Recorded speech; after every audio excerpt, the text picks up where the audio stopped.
No,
es tu amigo.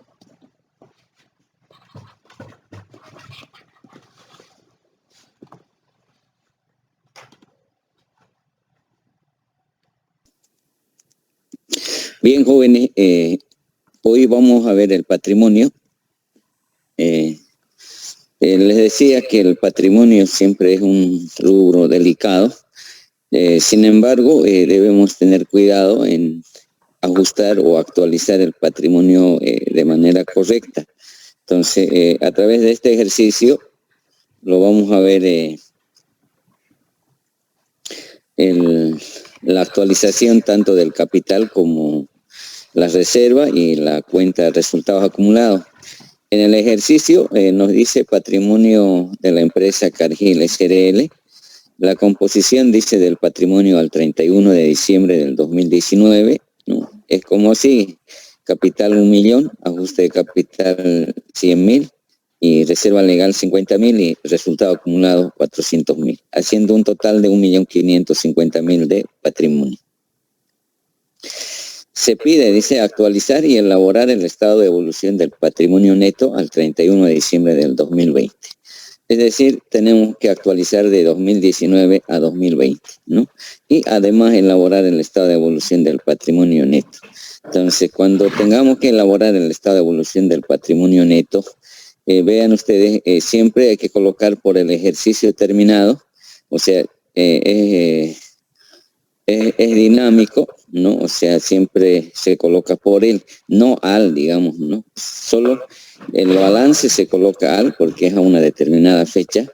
Las notas también se colocan al porque es a una determinada fecha. En cambio, el estado de resultado, el estado de evolución y el estado de flujo de efectivo siempre va a ser por él, ¿no? Por el ejercicio terminado o por el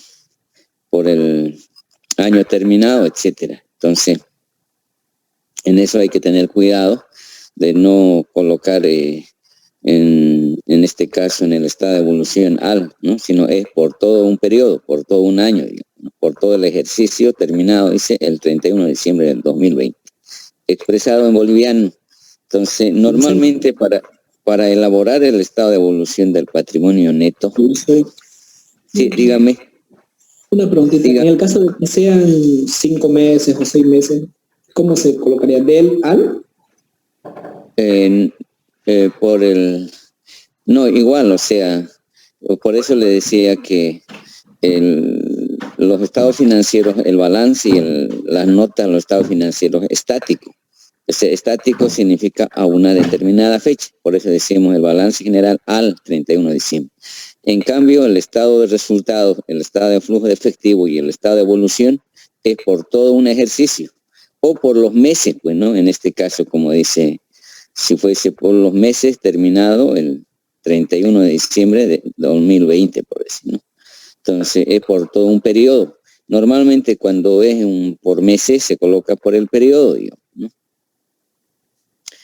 Y partimos de los saldos iniciales. Si ustedes se fijan la fecha, el 1 de enero del 2020, es decir, los saldos del 2019 ya se convierten en saldos iniciales, ¿no? Si ustedes se fijan, capital 1 millón, ajuste de capital 100.000 y reserva legal 50.000 y ajuste de reservas patrimoniales 0 y resultado acumulado 400.000, haciendo un total de 1.550.000.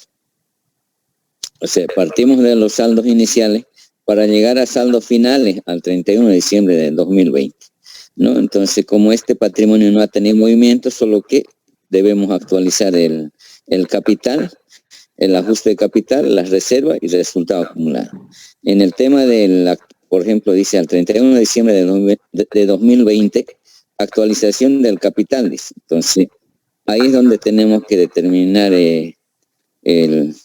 la determinación del ajuste de capital, ¿no? Y el formato es el siguiente. Ahí ustedes pueden ver el capital sin ajuste era 1 millón, ajuste de capital sin ajuste 100.000 y haciendo un total de 1.100.000. Y actualizamos en función al coeficiente de ajuste, que sería unidad de fomento del 2020 en relación a unidad de fomento del 2019. Y el coeficiente ahí ustedes lo tienen 1,011 42,431, ¿no? Y multiplicamos el saldo sin ajuste por el coeficiente para tener el saldo ajustado y la diferencia sería 11.424 en el caso de capital. Y ajuste de capital de igual manera actualizamos los 100.000 y tendríamos una diferencia de 1.142, haciendo un total de 12.567. Esos 12.567 es el ajuste de capital, ¿no? En este caso estamos ajustando por separado, o sea, actualizamos el capital y actualizamos el ajuste del capital. En algunos libros o algunos auditores lo ajustan en uno solo, digamos los dos. No nos va a afectar, pero siempre es conveniente ajustar por separado, ¿no? Hay muchos auditores que lo ajustan los dos en uno solo y el resultado no cambia, pero por fines de exposición es mejor separarlo, actualizar el capital por un lado y el ajuste de capital, ¿no? Sin embargo, ¿no? Quiero reiterarles de que el ajuste de capital es parte del capital, o sea, ¿no? Y siempre van a ir juntos lo que es capital y ajuste de capital. Entonces, en el estado de evolución llevamos la actualización del capital, 12.567 estaría como ajuste de capital, ¿no? Que va a incrementar.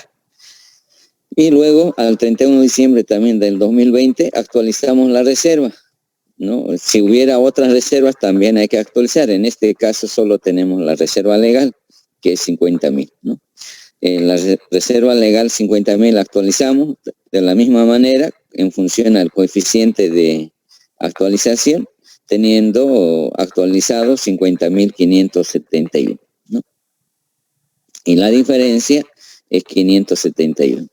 Y esos 571 llevamos al estado de evolución del patrimonio como la actualización de reserva, pero va a ir a la cuenta ajuste reservas patrimoniales. Si ustedes se fijan, hay una nueva columna, ajuste reservas patrimoniales, ¿no? Por 571. Seguidamente actualizamos los resultados acumulados, la cuenta de resultados acumulados, que tenía un saldo de 400.000 y multiplicado por el coeficiente nos da 4.570. Y la diferencia sería 4.570, ¿no? Que sería la actualización del resultado acumulado. Y de la misma manera llevamos al estado de evolución en la columna de resultado acumulado los 4.570, ¿no? Y Y eso es, con eso completaríamos la actualización tanto del capital, las reservas y resultados acumulados. Totalizamos, ¿no? Capital tiene 1 millón, se mantiene nomás ajuste de capital 112.567 y reserva legal 50.000 se mantiene, ajuste reservas patrimoniales 571, resultado acumulado 404.570. Total del patrimonio 1.567.708. Ahora, para ver, por ejemplo, si hemos actualizado correctamente, ¿no? Hay una forma de comprobar, ¿no? Si ustedes me ayudan, podríamos comprobar, ¿no? De la siguiente manera. Los saldos iniciales, que es por 1.550.000, se divide entre unidad de fomento de esa fecha. A ver si lo pueden dividir entre esos 1.550.000, dividan a unidad de fomento de 233.187. Y generalmente se trabaja con 2 decimales, ¿no? Para que nos iguale, ¿no? 1.550.000 dividido entre unidad de fomento de 233.187, ¿no? A ver, ¿cuánto da en...?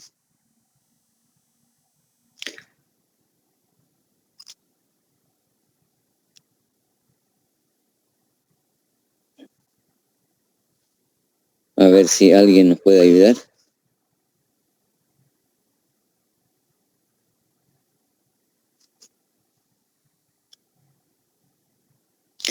$1.550.000 dividido entre unidad de fomento de 233.187. 643.496. Ya, eso multiplicamos por unidad de fomento del 2020, que sería 235.851, nos tiene que dar el total del patrimonio. Y si no da, quiere decir que está mal. La última unidad de fomento, dicen, por favor. 2.35, Da correcto, Lisa. 1.037.707,67. Ya, entonces esa es la forma de comprobar, ¿no? Para ver si hemos ajustado correctamente. No entra lo que es la actualización, o sea, tanto de capital, reserva, resultado acumulado, no entra, digamos, ¿no? El saldo, en este caso inicial, multiplicamos por unidad de fomento. Primero dividimos y luego multiplicamos por unidad de fomento del 2020, nos tiene que dar el total del patrimonio. Cuando eso da, quiere decir que hemos actualizado correctamente, ¿no? Y si no da, quiere decir que algo anda mal, ¿no? Entonces, en esos casos, por ejemplo, cuando no me iguala, yo vuelvo a hacer de nuevo, porque a veces detectar los errores se pierde más tiempo, ¿no? Entonces, generalmente yo vuelvo a empezar a actualizar de nuevo para... a veces se gana tiempo, porque en querer encontrar diferencia, a veces uno se va pasando buscando y no hay cuando encuentre, ¿no? Entonces, en muchos casos, por ejemplo, a mí me ha sucedido eso, no me igualaba, no el estado de evolución, pero el flujo de efectivo, y ahí 2 horas fregando y nada, y cuando uno sale a tomar unos heladitos, vuelve y lo soluciona en cuestión de 5 minutos, ¿no? Y eso es por, a veces uno se va atorando, ¿no? Y se cruzan los cables, etcétera, ¿no? Y tenemos ahí el asiento, por ejemplo, de lo que hemos actualizado, ¿no? Normalmente llevamos ajuste por inflación y tenencia de bienes por 17.708, contra ajuste de capital 12.567, ajuste de reservas patrimoniales 571 y resultados acumulados 4.570. Y en la glosa diríamos actualización del patrimonio al 31 de diciembre del 2020, ¿no? Entonces, con ese asiento se regulariza todo lo que es la actualización del patrimonio, ¿no? Este es un ejercicio que ustedes pueden volver a revisar con calma, ¿no? Y cosa que después vamos a incorporar en otros ejercicios, lo que son las variaciones, por ejemplo, que haya distribución de utilidades o que haya incremento de capital, etcétera. Pero lo básico en esta clase, lo que quería mostrarles es cómo se actualiza el capital, cómo se actualiza la reserva y cómo se actualiza resultado acumulado, ¿no? Ahora ya podemos incorporar las demás variaciones, como les decía, las variaciones cualitativas y las variaciones cuantitativas, ¿no? Entonces, no sé si alguien tiene dudas sobre esta parte, ¿no? Algo que...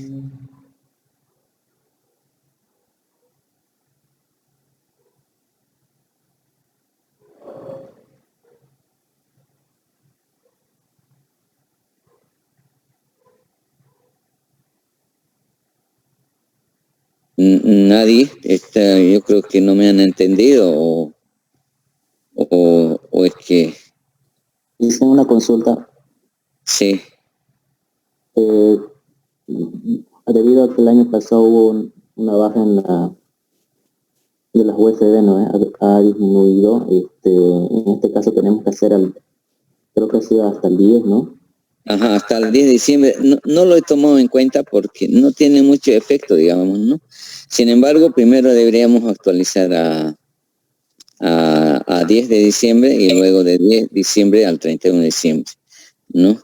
No lo he tomado en cuenta eso, solamente estoy ajustando a la fecha de cierre, ¿no? Hay pues una disminución que si actualizamos primero hasta el 10 de diciembre y después al 31 de diciembre, ajuste por inflación va a ser afectado, digamos, no sé cuánto será el efecto, pues, ¿no?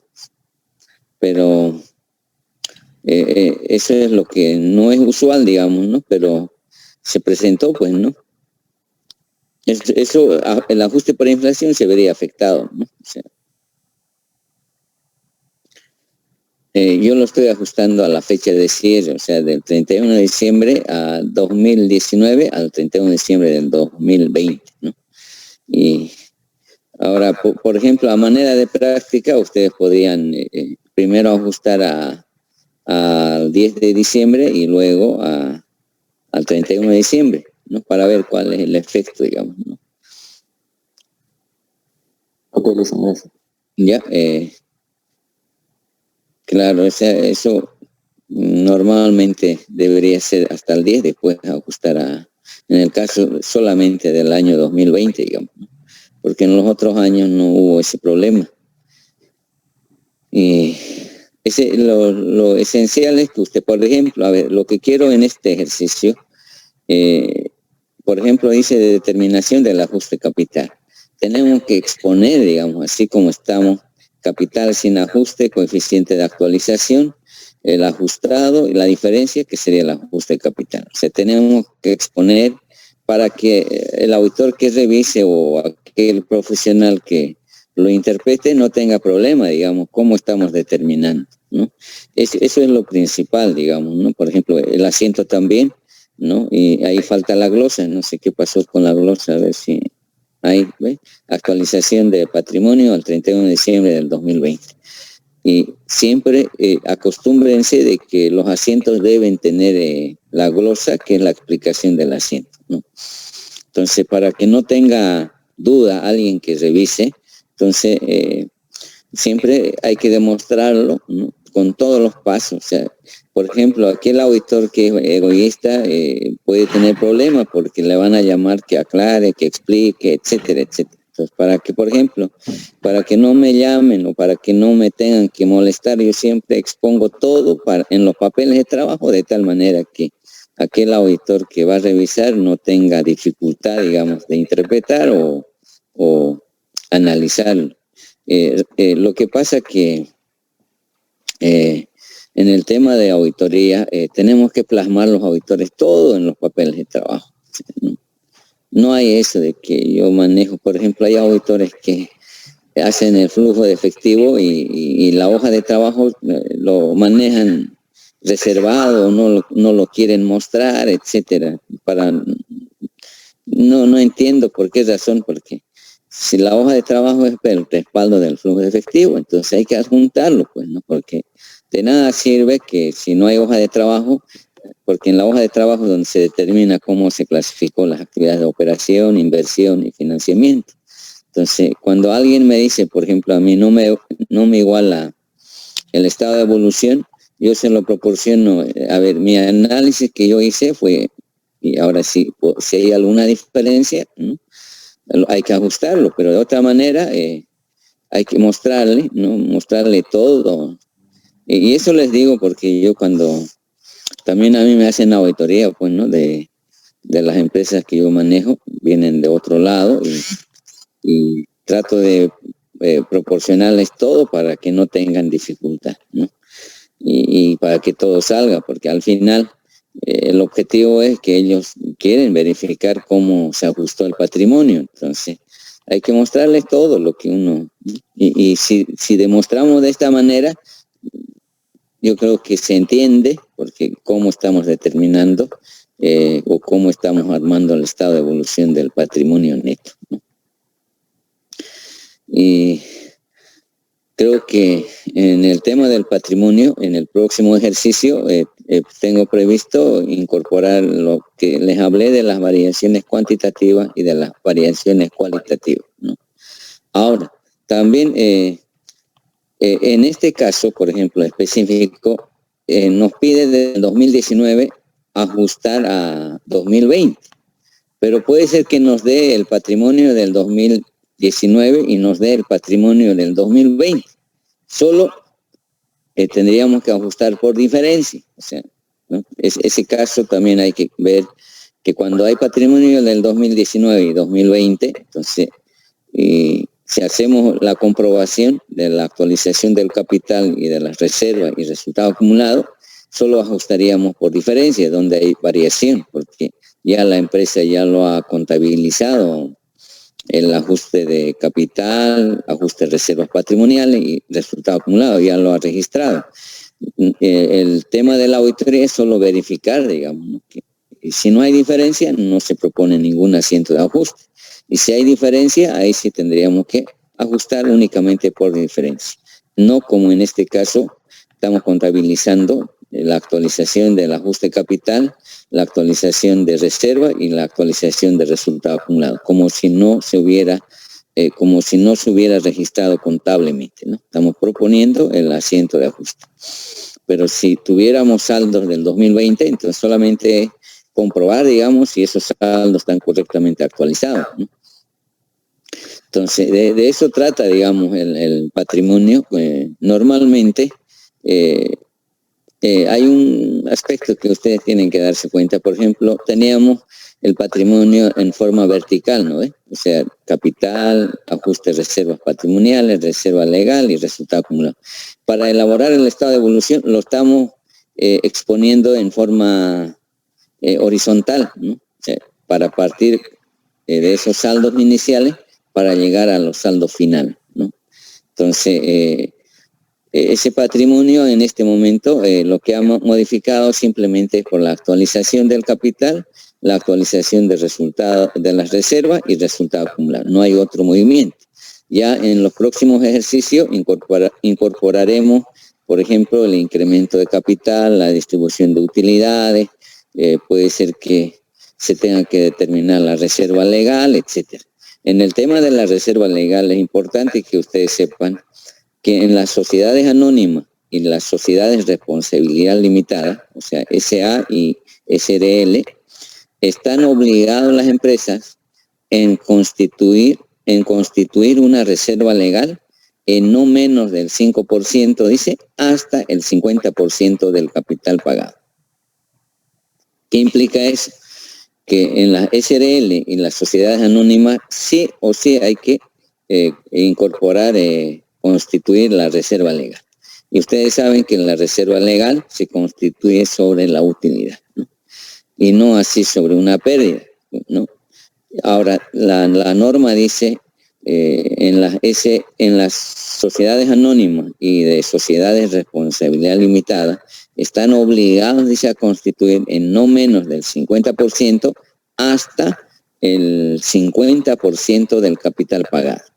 ¿no? Cuidado que cometan el error, como un auditor me dijo, licenciado, no, la empresa no ha constituido la reserva legal. Yo le dije que proponga asiento de ajuste y lo propuso el ajuste de la reserva legal. Y en el momento de la discusión, el contador nos dijo que la empresa ya había constituido la reserva legal el año pasado hasta el 50% del capital pagado, conforme establece la norma. Este año ya no corresponde porque ya prácticamente se ha constituido la reserva hasta el 50% del capital pagado. Entonces, ese aspecto también hay que tomar en cuenta, que no es nomás sugerir por sugerir, sino hay que comprobar siempre, estar seguro, y el contador tenía toda la razón porque la norma dice, pues, ¿no? En no menos del 5% hasta 50% del capital pagado, ¿no? Y ya el año pasado, cuando constituyó la reserva legal, ya llegó al 50% del capital pagado.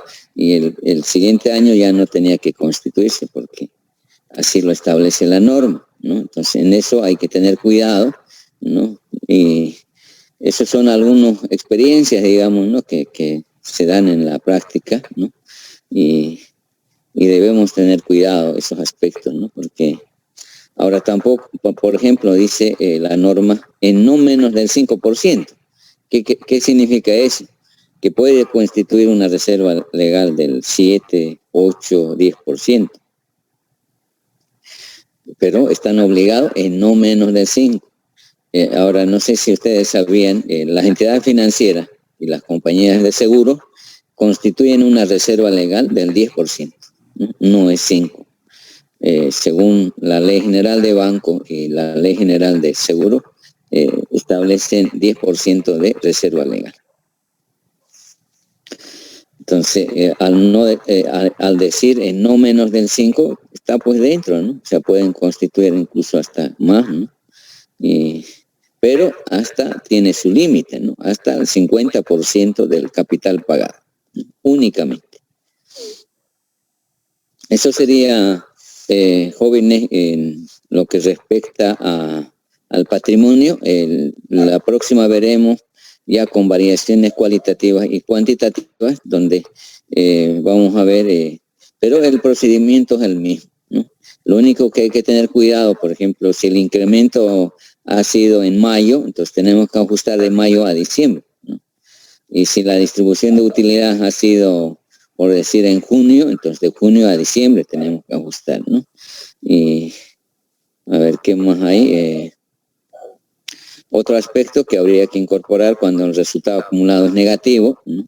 No siempre va a ser positivo, se puede presentar de que la empresa tenga resultado acumulado negativo y de qué manera tiene efecto, digamos, ¿no? Por ejemplo, lo que quiero más o menos tengan una idea. Si yo voy a ajustar el activo, voy a ajustar el pasivo y patrimonio, y en sí el ajuste por inflación, el efecto debería ser cero, ¿no? No debería haber, como no se ajusta de manera correcta, entonces tenemos una diferencia en la cuenta de ajuste por inflación y tenencia de bienes, ya sea deudor o acreedor, ¿no? Sin embargo, si se ajustara todo en línea, el efecto sería cero, ¿no? Ahora también en la práctica no es fácil, no es en el caso, por ejemplo, del estado de resultados. No podemos actualizar en línea porque sería actualizar operación por operación. Entonces, normalmente en las empresas actualizan al promedio del mes, digamos, ¿no? O sea, entonces ya ahí ya va a haber una diferencia porque no estamos actualizando en línea, digamos, ¿no? Entonces, esas diferencias hacen de que la cuenta ajuste por inflación y tenencia de bienes tenga un saldo deudor o ya sea acreedor, ¿no? Sin embargo, el ajustando los activos, los pasivos y patrimonio, el efecto debería ser cero, ¿no? Y si no es cero, entonces, como les dije, en el estado de resultado ajustamos en función al promedio del mes, entonces va a haber ya una diferencia ahí, ¿no? Y es más, hay empresas que ni siquiera lo ajustan en el estado de resultado. No sé si ustedes han ajustado estado de resultado Sin embargo, la norma dice que se tiene que ajustar el estado de resultado. Ahora, en algunas empresas, he visto en una nota donde dicen ellos, la no actualización, dice, del estado de resultados, no hubiera tenido un efecto en aproximadamente, por decir, en 1 millón, digamos, que el resultado se hubiera afectado en dicho importe, dice. O sea, en una nota están explicando que no actualizaron el estado de resultado y el efecto tendría, ellos dicen, ¿no? El efecto afectaría en aproximadamente en tal importe, ¿no? Ahora, hay empresas que lo actualizan también totalmente, digamos, ¿no? O sea, hay de todo en la práctica, ¿no? Pero la norma dice que debemos ajustar el estado de resultado. Y estoy seguro que ustedes no lo hicieron desde que entraron a la universidad, ¿no? Y sin embargo, la norma nos dice que debemos ajustar el estado de resultado, ¿no? Yo creo que hasta que ya se apliquen las normas y de ahí ya nos ajustaremos, pero mientras tanto prevalece el marco legal por encima del marco principio, ¿no? Entonces, eso sería en lo que respecta al patrimonio. Lo que quería ver con ustedes el anterior clase en el revalúo técnico, ¿no? Eso me hubiera, veremos, no nos va a quitar mucho tiempo.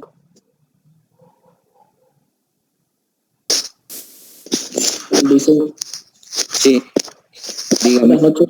Una preguntita, por favor. ¿Ya? En esto, lo de la reserva legal, la norma del Código de Comercio indica sobre la utilidad líquida, ¿no?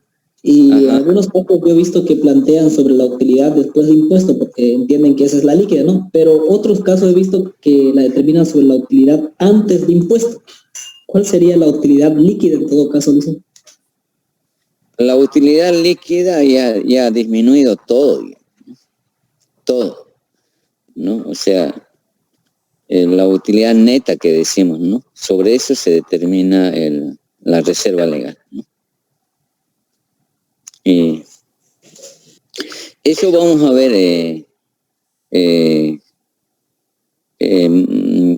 los próximos ejercicios, ¿no? Importante, digamos, se pregunta porque hay que comprobar eso, digamos, qué efecto tiene, ¿no? Es que el tema, lo siguiente, hay empresas que reflejan la utilidad en el estado de resultado y hay empresas que lo difieren, digamos, las utilidades, ¿no? Entonces,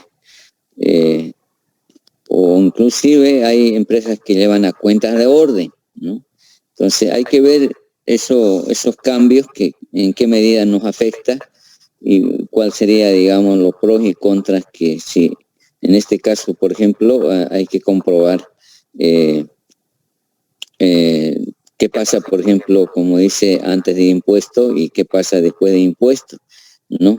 Yo hice ya las comprobaciones en los anteriores semestres y si no llevo reserva legal a gasto, no me va a igualar el balance, ¿no? Entonces, en eso tengo ya certeza de que sí o sí tengo que llevar la reserva legal a gasto porque no me va a igualar. Ya hice una comprobación, no sé en qué semestre era, se presentó un caso, ¿no? Y no igual, así es que, por ejemplo, si voy a querer determinar solamente con una disminución de la utilidad a reserva legal, no me va a igualar el balance. Sí o sí tengo que llevarlo la reserva legal al estado de resultado, ¿no? Entonces, eso lo vamos a ver a través de ejercicio para que ustedes estén convencidos, ¿no? Y eso es lo que tenemos que dar certeza, cuál va a ser nuestro procedimiento. Inclusive, como les había anticipado, que uno de los temas neurálgicos es la determinación del impuesto a las utilidades de las empresas, ¿no? Y para ello, normalmente yo me baso en el anexo número 7, si bien recuerdo. En los anexos tributarios se determina el impuesto a las utilidades, ¿no? Ahí es donde tenemos que, por ejemplo, saber reconocer cuáles son los gastos deducibles, los gastos no deducibles, por un lado.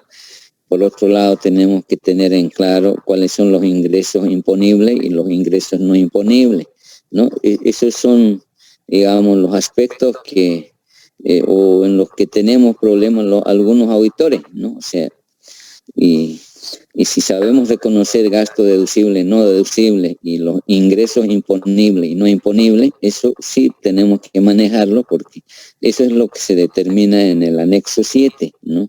Donde se determina el impuesto a las utilidades de las empresas.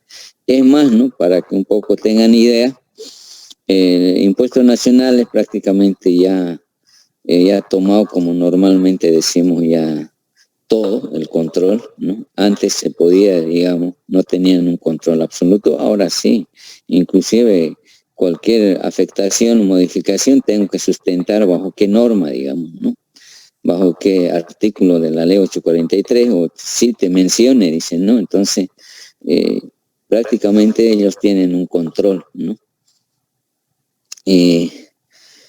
Cuando dice, por ejemplo, la utilidad líquida, jóvenes, lo que les decía en la anterior clase, la utilidad pues está sujeta a una serie de deducciones, ¿no? Y eso, ustedes saben que eso se determina en el directorio. En el directorio, por ejemplo, se enteran de que hay una utilidad de 10.000, entonces ellos, por ejemplo, pueden sugerir de que se constituya, digamos, sobre esa utilidad una reserva, no solamente la reserva legal, sino se puede constituir una reserva para futuras contingencias, o se puede distribuir la utilidad al 100% o al 50%. Al final, el directorio es el que determina, porque ellos son los que toman decisiones, ¿no? Cuando sale un acta del directorio, de qué manera se va a distribuir la utilidad o cómo ha sido afectado la utilidad, tiene que haber una resolución, y eso es lo que registramos los auditores contablemente, ¿no? Porque no podemos, les decía así alegremente, modificar las cuentas patrimoniales, ¿no? Es delicado porque yo ya tuve pues, algunos problemas, y por eso que yo les sugiero, en lo posible, siempre tener cuidado en la parte patrimonial, ¿no? Y, por ejemplo, hay socios o accionistas piden auditoría, y no a todo, digamos, solamente ellos quieren saber si la utilidad, que si les ha pagado los dividendos adecuadamente, ¿no? Y vienen a revisar los auditores todo lo que concierne el patrimonio, ¿no? Y si hay alguna operación inusual, van a encontrar con toda seguridad, ¿no? Entonces, es preferible no mover por ejemplo, en el tema de las capitalizaciones, ¿no? Y hay que tener cuidado, digamos, en las compensaciones, ¿no? Todo eso, pero siempre y cuando hay respaldo, ¿no? Si hay respaldo, no hay problema, ¿no? Tenemos que mover. Eso, y a ver, les decía que estábamos quería verles, mostrarles estábamos en el anterior ejercicio.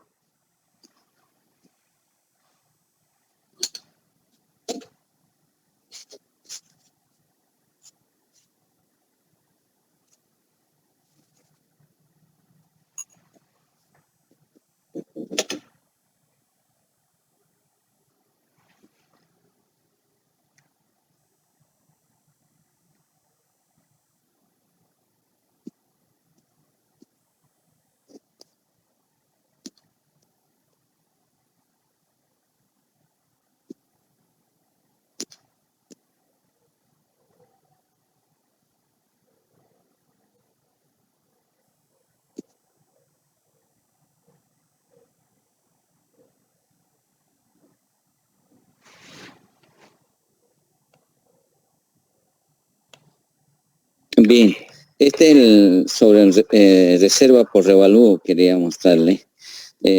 Maquinaria y equipo tenía un valor de 80.000, vehículos tenía un valor de 60.000, la depreciación acumulada de maquinaria 60.000 y la depreciación acumulada de vehículos 30.000. Y cuando uno dice cuánto vale maquinaria y equipo, entonces la La respuesta es 80.000 menos 60.000, el valor contable es 20.000. Y vehículos era 60.000 menos la depreciación 30.000, 30.000. O sea, ese es el valor contable. Si alguien me dice cuánto vale vehículo, 30.000. ¿Cuánto vale maquinaria y equipo? 20.000. O sea, menos la depreciación. Ahí viene ahora el revalúo técnico. Dice, maquinaria y equipo no vale 20.000, sino vale 27.500. ¿no? Y la diferencia sería 7.500 que tendríamos que incrementar. Y en vehículos dice no vale 30.000, sino vale 24.000. Entonces tendríamos que disminuir en 6.000, ¿no? Entonces el asiento contable, ¿no? Dice hay que dar de baja la depreciación acumulada. En este caso lo estoy haciendo separado para maquinaria y luego para vehículos. ¿Por qué lo estoy haciendo separado? Porque en el uno hay incremento y en el otro hay disminución. Entonces, doy de baja la depreciación acumulada en los 60.000 y el incremento, o sea, de 20.000 a 27.000 son 7.500. Y eso es lo que la norma nos dice, debemos llevar a una cuenta patrimonial, reserva por revalúo técnico, 7.500. Y la diferencia, 60.000 menos 7.500, 52.500 llevar a maquinaria y equipo. Si ustedes mayorizan, van a llegar al saldo según revalúo técnico. Tendrían que llegar a los 27.500. ¿De qué manera, digamos? Si mayorizamos, maquinaria y equipo tenía un valor de 80.000, menos los 52.500, daría los 27.500, ¿no? Donde según el revalúo nos dice que vale 27.500. Ahora, en el tema del vehículo hay una disminución, o sea, el valor contable es 30.000, sin embargo, según revalúo técnico dice no vale 30.000, vale 24.000. Entonces hay que disminuir.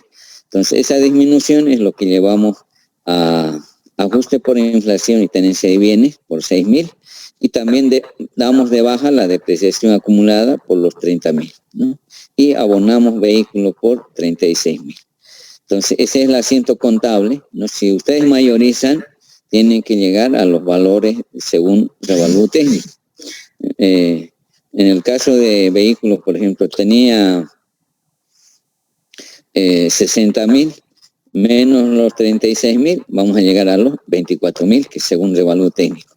Y a partir del siguiente año, si ustedes se fijan, nos dan vida útil,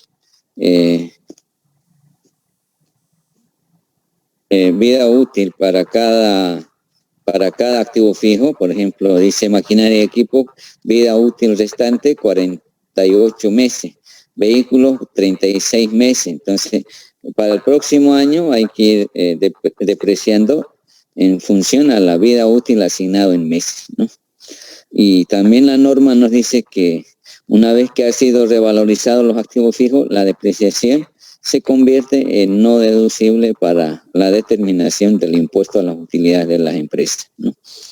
Y este es el asiento contable, yo se los voy a pasar en este momento para que ustedes puedan analizarlo con mucha calma, ¿no? Y si hay dudas, pregunten, ¿no? Porque como me están haciendo preguntas en el tema del patrimonio, ¿no? Vamos a ir despejando, ¿no? En base a los ejercicios que nos vamos a plantear, ¿no? Por ejemplo, cuando me dice la utilidad líquida, yo les digo en ese caso, por ejemplo, no es nomás solo por el lado del patrimonio verlo, sino hay que verlo desde los activos, pasivos y patrimonio, ¿no? Inclusive con el estado de resultados, o sea, para ver qué cambios se produce. Porque así verlo por separado, como patrimonio únicamente, podemos tener problemas o no va a saltar, digamos, el efecto. Entonces, por eso que cuando les digo, cuando se tiene que comprobar, es con activos, pasivos y patrimonio, ¿no? Inclusive el estado de resultados para ver cuál es el efecto, ¿no? De esa manera se hace análisis, digamos, ¿no? Y, por ejemplo, ya les dije, ¿no? Que la reserva legal sí o sí hay que reflejar en el estado de resultado, porque no iguala, ¿no? No sé en qué semestre he hecho una comprobación, yo había disminuido la utilidad y llevaba reserva legal y no me dio porque no lo estoy afectando al estado de resultado. Entonces, esos aspectos hay que comprobar, pero siempre y cuando, como le digo, sobre los activos, pasivos y patrimonio completo, digamos, ¿no? Y así, si yo voy a hacer de forma separada solamente como patrimonio, no se va a notar el efecto, o sea, no salta, digamos, porque no estamos viendo ni el estado del resultado. Entonces, en eso hay que tener cuidado, ¿no? Puede igualarnos el patrimonio, pero el balance no nos va a igualar, ¿no? Entonces, ese tipo de comprobaciones hay que hacerlo, ¿ya? Y en este caso del revalúo técnico, el primer asiento es cuando hay incremento en el revalúo y el segundo asiento cuando hay disminución en el revalúo, ¿no? Para que puedan tomarlo en cuenta, ¿no? Y yo se los voy a pasar esto para que ustedes revisen, ¿no? Y si hay alguna duda, no lo discutimos, ¿no? Porque por eso yo les había dicho que no solo es bajo mi responsabilidad, sino todos somos corresponsables en cada uno de los ejercicios. Si algún ejercicio, por ejemplo, yo en este momento estoy así mentalmente, digamos, ¿no? Porque no tengo ni máquina de calcular para poder comprobar. Sin embargo, ustedes me pueden ayudar en hacer comprobaciones, ¿no?